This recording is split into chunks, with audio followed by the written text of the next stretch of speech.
Hi, this is Peter Orker from Peter Orker Piano Tuition, and this is the last Tuesday tip for a few weeks, as I'll be taking a break for summer until September.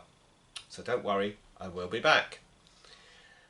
I thought today I would take a look at the subject of piano practice in general, as I do get asked about this quite often, such as how much piano practice should I be doing? Well, everyone would agree, I hope, that regular practice is vitally important. We've all heard the old joke about the old lady lost in New York who asks a cop, "How do I get to Carnegie Hall?" And the cop replies, "Lady, you gotta practice." Well, you might not have an ambition to play at the Carnegie Hall, but whatever your level of playing ability, you gotta practice if you want to make progress with your piano playing and enjoy it more. The best way to achieve this is to make a practice plan. So going back to my original question that I get asked, how much practice should I do? Try not to think in terms of times. For example, tying yourself into something which says I must practice 20, 30, 60 minutes a day, 2, 3 or 4 hours a day, depending on what level you are. Think more in terms of tasks. The time will take care of itself and will be defined by the task. So let's jump in and here is what I suggest.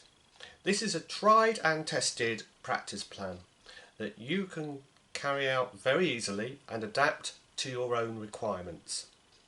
But do try to include all of these components in some form or another. And as I said, don't keep watching the clock. Oh, unless you've got a bus or a train to catch, of course. So, your practice should begin with some scales and arpeggios, depending on what level you are. Again, if you're following the exam route, they will be defined for you. If not, start off with easier scales, C major, D major, 1 sharp, 2 sharps, major and minor, and so on, and the accompanying arpeggios. In this situation, it's a good idea to get a scale book, and very, very easy to find. Technical exercises. Don't overdo the technical exercises. If you're a fairly beginner a piano player, this is a set that I often recommend. It's a dozen a day, but I take this dozen a day thing with a bit of a pinch of salt. There are plenty of exercises in here. They're actually quite easy to read, not necessarily that easy to play because they are meant to be exercising your fingers. But start off slowly with these, and I always recommend doing 3 of these at each practice session. So I would start with exercise 1, 2 and 3. Run those 3 every day for a week. Then drop number 1 and add number 4. So for the next week or so you do 2, 3 and 4.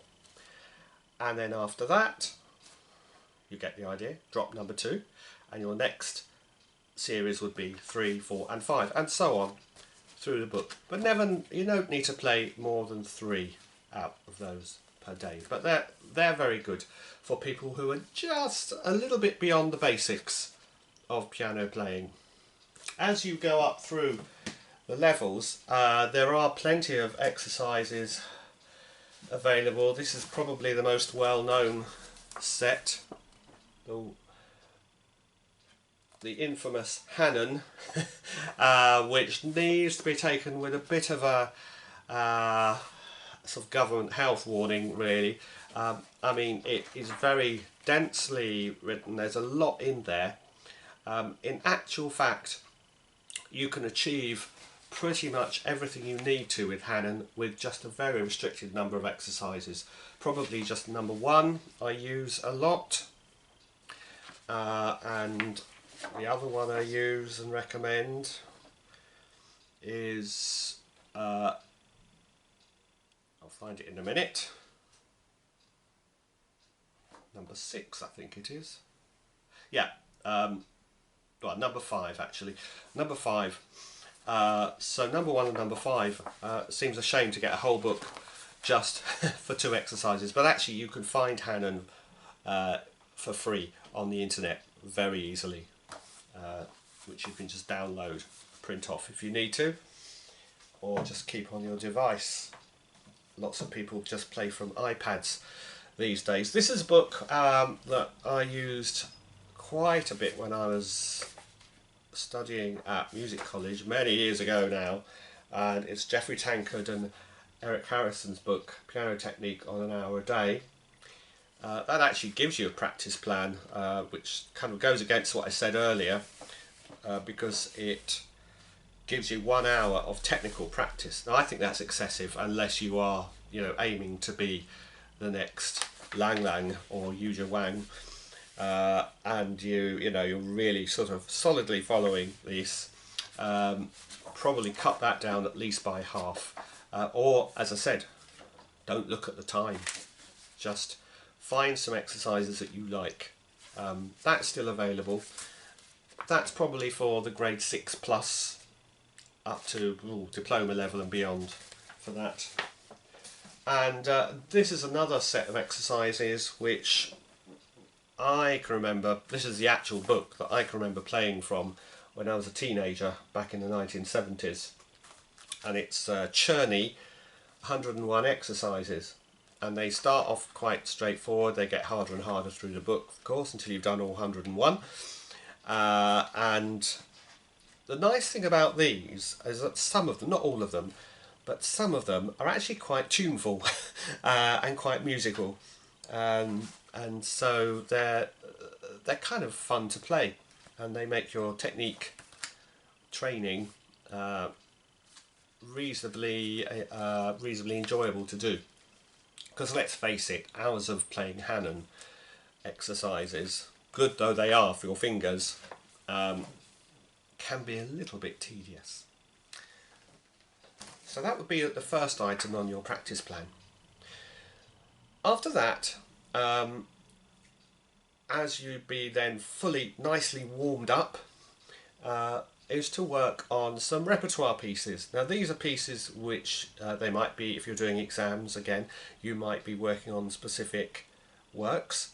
For example, I've got a pupil at the moment doing grade 6, and they're working on a Mozart sonata and a piece by Debussy and so on. And this is where you really do some very heavy lifting, the really heavy focused work on at the edge of your skill level. You're really pushing yourself out of your comfort zone. I wouldn't recommend doing any more than 3 of those, if that, maybe only 2. For example, I'm learning some new pieces that I've not played before, and one of them is the 5th French Suite by Bach, which I'm working on. Doing well with that. Got a bit stuck, getting a bit stuck on the jig, but the other movements are going well. And many moons ago I played the Chopin G minor prelude, which is the well-known one, but not prelude, sorry, ballade, which is the well-known one, and well, they're all well-known. But now I've decided to have a crack at the A flat major ballade, and I've only recently started looking at that, and so you know, I'm taking that a little bit at a time. I expect both of these repertoire pieces to be quite long-term projects. I predict that it'll be quite a few months, many months I guess, before I have these, so that I can play them comfortably, and I'm confident to play them at a reasonable performance level. If you're a beginner pianist, I mean, a lot of my pupils, I rather like this book, piano time, and this is like pre-exam music, so this is kind of beginners and takes you up to just about where you're ready to start working on the first piano exams. Again, if you're into exams, it's not necessarily something you need to do, but this has some lovely pieces in it for the younger or more beginner level of playing. So sometimes you can find lovely repertoire pieces in collections, in books. So spend that'll be your next task after the scales, arpeggios, technical work. Go on to the repertoire pieces. After that, you really should include some sight reading. As an examiner, I've noticed that often sight reading, in fact nearly universally, sight reading is the weakest area of piano playing for many candidates. And like everything else, it's daunting at first, but like everything else, it comes with practice. I'm not a great sight reader. I would say I'm an adequate sight reader. But I mean, some people really have a gift for it, and they can just basically play anything you put in front of them. I can play most things, but by no means can I play everything and everything. So I had to work at it. In my younger days, when I was first learning the piano, I did struggle with sight reading, as indeed I think most people do. So don't worry about it, don't think you're terrible or anything like that, but do plenty of practice. And a good source of piano sight reading are the old exam books. They have some great repertoire in it. Here's a grade 3 from Trinity from 2015 to 2017. You can buy these sorts of things so cheaply off eBay, often literally for pennies, and they build up a great source of sight reading. There we go, I've got Trinity 2015 grade 3. I've got, this is really out of the arc, grade 2 from Associated Board, 1964. That's very that's ancient, isn't it? Nearly as ancient as me. But again, it's got some lovely pieces in it actually. Just you can play as sight reading pieces, and don't worry about how good or bad you are at sight reading. Just bash through them, even if it's really slow. The important thing is to just engage with the music and read the music as well as you can. You can take a slightly more formal approach. There is here, this is for grade 2, but they do books for other levels, a book called Improve Your Sight Reading by Paul Harris. This again is actually a really good book because it actually contains a sort of method and lots of advice in these grey boxes here to tell you, or to give you advice on how to do the sight reading, and questions to ask yourself when you see a piece of sight reading. There are certain like little checklists that should trigger off in your brain. For example, this piece here, he gives some questions. What is the key of the piece? Play the scale and the arpeggio for that key. What notes are affected by the key signature? Can you spot any repeated patterns? What will you count? Play the first note in each hand and try to hear the piece in your head. And how will you play expressively? Because the piece, this particular example, is marked expressively. That's all brilliant stuff, because they are exactly the sorts of questions that should be going through your mind when you're looking at a piece of music you've never seen before. And then of course there are the actual sample sight reading questions. This is a Trinity one for grades 5 and 6. So this just contains examples. So if you are preparing for a particular exam, they're quite good because you can then get a bit familiar with what's required for the exam itself. They can be frightening though. Don't worry though, because often as an examiner, I don't want to let too many cats out of the bag, but often you'll find the actual sight reading tests are a tiny bit easier than the example ones, which is nice because you've worked through the example ones, probably worked yourself into a bit of a panic and a frenzy, and then when you get to the exam and you see the actual test, you might think, oh, it's not that bad after all. So those are good if you're preparing for exams. But just treat sight reading as a bit of fun, really, and just see how many pieces of music you can get through. One of my tips, it was many months ago, I can't remember exactly when, I described the wonderful website that is IMSLP. Google that, IMSLP, which contains tens of thousands of pieces of music, not just piano pieces, but you can search for piano pieces and you can just grab a load of stuff off there. It's all classical music, and all of it is public domain, so that's why it's on there. You can just download it, use it as you wish. Very brilliant resource. So that's sight reading. So we've got 3 things on our plan: scales, arpeggios, technical exercises, repertoire pieces. No more than 3 I would recommend. Did I say that? Unless you've got a big piece like a sonata, where maybe just focus on that. That's your long-term project.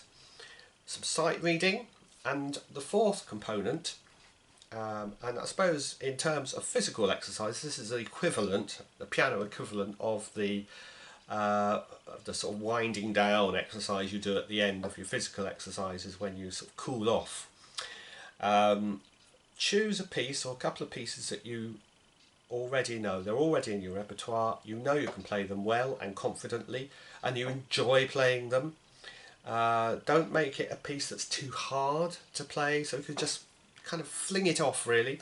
It doesn't have to be particularly performance ready. It's just something you're going to play for just total enjoyment, and you're not trying to develop a particular technique.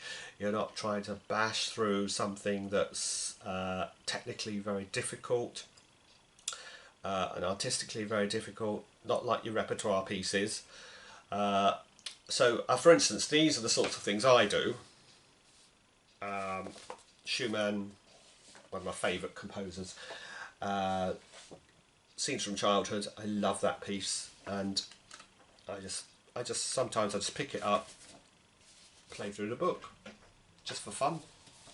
Still on the classical side, a lot of the Beethoven bagatelles are wonderful pieces to play, and some of them are tricky, but a lot of them are not that difficult to play, and you can just have a bit of fun with those.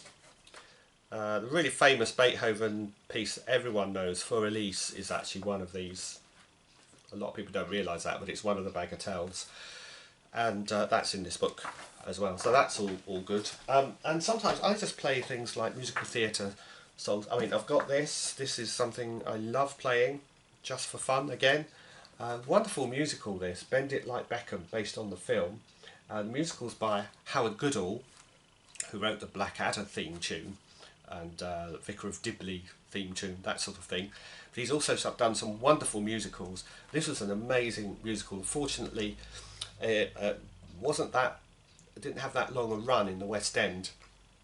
I retain a hope that at some point it will go on a tour and I'll be able to see it again. I went to see this more than once, several times. I'm not even into football, but this is just such a wonderful musical. It's got lovely songs in it, and so I've got the book for that, and I sometimes just get that out and play some of the songs. I'm a big fan of Stephen Schwartz's songs, musical theatre songs. There's all sorts of things in there that he's written for Disney, so some of them you would recognise from there. Things like Godspell, Pippin, that kind of thing. Lovely songs, just for fun, just play for fun. I'm a big Stephen Sondheim fan as well, as most people realise. I wouldn't just play those for fun. Not that they're not good songs, brilliant songs, but they're so hard to play. So that probably wouldn't be in my just play for fun category. Anyway, I hope that was some help. Like I said, I think the most important thing to remember is try to include all those four components. Your technical work, that's your scales, your arpeggios, and some technical exercises. Your repertoire pieces, your sight reading, and something that you can just chill out to, almost something that you just love playing. I was going to say actually as well, in that connection, if you're into improvisation, you might just want to doodle around on the piano, just like, you know, chill out and have fun with the piano. But don't watch that clock. Okay, don't think, oh, I've got to do 10 minutes, I've got to do 15 minutes, I've got to do 2 hours, whatever it happens to be. Just make it driven by however long a particular task has to be. Okay, well, anyway, that's, for what it's worth, that's my advice on practice plans. And happy practicing, as I like to say.